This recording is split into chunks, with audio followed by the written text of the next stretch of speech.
اللہ تعالیٰ نے زمین و آسمان بنانے سے پہلے فرشتوں کو پیدا فرمایا، پھر جنات کو آگ کے شعلے سے پیدا کیا اور اس کے بعد انسان کو بنایا۔ اللہ تعالیٰ نے سب سے پہلے حضرت آدم علیہ السلام کو پیدا کیا، اور آپ پہلے رسول بھی ہیں جو شریعت لے کر اپنی اولاد کی جانب بھیجے گئے۔ حضرت آدم علیہ السلام پہلے خلیفۃ اللہ بھی ہیں، جیسے کہ پارہ نمبر 1 سورۃ بقرہ کی آیت نمبر 30 میں آیا ہے، اور یاد کرو جب تمہارے رب نے فرشتوں سے فرمایا میں زمین میں اپنا نائب بنانے والا ہوں۔ آپ علیہ السلام کی پیدائش کا واقعہ کچھ یوں ہے کہ اللہ تعالیٰ نے حضرت جبرائیل علیہ السلام کو حکم دیا کہ زمین سے ایک مٹھی مٹی اٹھا کر لاؤ۔ حضرت جبرائیل علیہ السلام زمین سے جب مٹی اٹھانی چاہی تو زمین نے اس کا سبب پوچھا، تو آپ علیہ السلام نے سارا واقعہ بیان کیا۔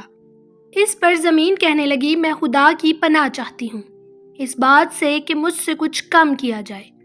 حضرت جبرائیل علیہ السلام مٹی لیے بغیر واپس لوٹ آئے اور عرض کی کہ اے میرے رب، زمین نے تیری پناہ مانگی تو میں تیرے نام پاک اور تیری عزت کا ادب کرتے ہوئے واپس آ گیا اور اسے پناہ دے دی۔ پھر اللہ پاک نے حضرت میکائیل علیہ السلام کو بھیجا، انہوں نے بھی اسے پناہ دے دی۔ پھر اللہ تعالیٰ نے حضرت اسرافیل علیہ السلام کو بھیجا تو وہ بھی خالی ہاتھ واپس آ گئے۔ پھر آخر کار حضرت عزرائیل علیہ السلام کو بھیجا، اور جب زمین نے پناہ مانگی تو انہوں نے فرمایا میں اس بات سے اللہ کی پناہ مانگتا ہوں کہ اس کے حکم پر عمل کیے بغیر واپس چلا جاؤں۔ چنانچہ انہوں نے زمین سے مٹی لے لی تو اللہ پاک نے روح قبض کرنے کا ذمہ بھی انہیں دے دیا، اور ان کا نام ملک الموت یعنی موت کا فرشتہ رکھا گیا۔ اللہ تعالیٰ نے حضرت آدم علیہ السلام کو ایک مٹھی مٹی سے پیدا کیا جو تمام روئے زمین سے لی گئی تھی، لہٰذا اولاد آدم زمین کے اندازے پر آئی۔ ان میں سرخ، سفید، کالے، درمیانے، نرم، سخت ہر طرح کے انسان پائے جاتے ہیں۔ بعض روایات میں ہے کہ حضرت آدم علیہ السلام کی مٹی میں 60 قسم کے رنگ تھے، وہ تمام اولاد آدم میں پائے جاتے ہیں۔ حضرت انس رضی اللہ تعالیٰ عنہ سے روایت ہے کہ آپ صلی اللہ علیہ وآلہ وسلم نے ارشاد فرمایا جب اللہ پاک نے جنت میں حضرت آدم علیہ السلام کی صورت بنائی تو تب تک اسی حالت میں رکھا جب تک رکھنا چاہتے تھے۔ ابلیس ان کے آس پاس گردش کرنے لگا کہ آخر یہ کیا چیز ہے۔ اور یہاں ایک اور روایت کے مطابق جمعہ کے معنی ہے مجتمع ہونا، مکمل ہونا، لہٰذا جمعہ کو اس لیے جمعہ بھی کہتے ہیں کہ اس دن حضرت آدم علیہ السلام کے جسم کی تکمیل ہوئی۔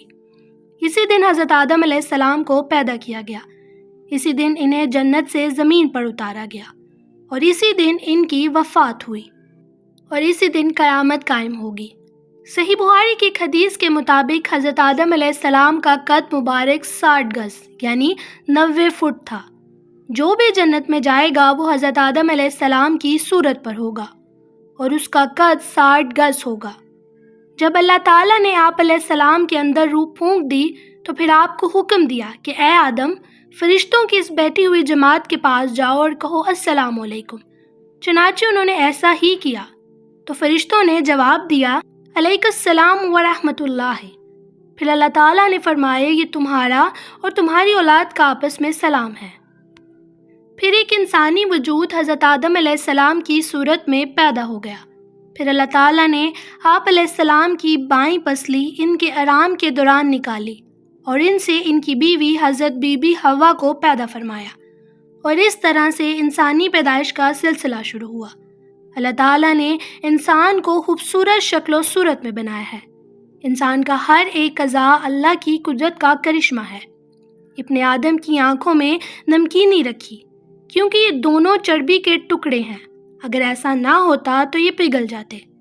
اللہ نے ابن آدم کے کانوں میں کڑواہٹ رکھی جو کیڑے مکوڑوں کے لیے رکاوٹ ہے، کیونکہ اگر کیڑا کان میں داخل ہوتا تو وہ دماغ تک پہنچ جاتا۔ اور اللہ نے اپنی رحمت سے ابن آدم کے ناک کے سوراخوں میں حرارت رکھی جس سے وہ بھوک سونگھتا ہے، اور اگر یہ نہ ہوتا تو دماغ بدبودار ہو جاتا، اور یہاں تک کہ اس کے ہونٹوں میں مٹھاس رکھی ہے جس سے وہ ذائقے کو چکھتا ہے۔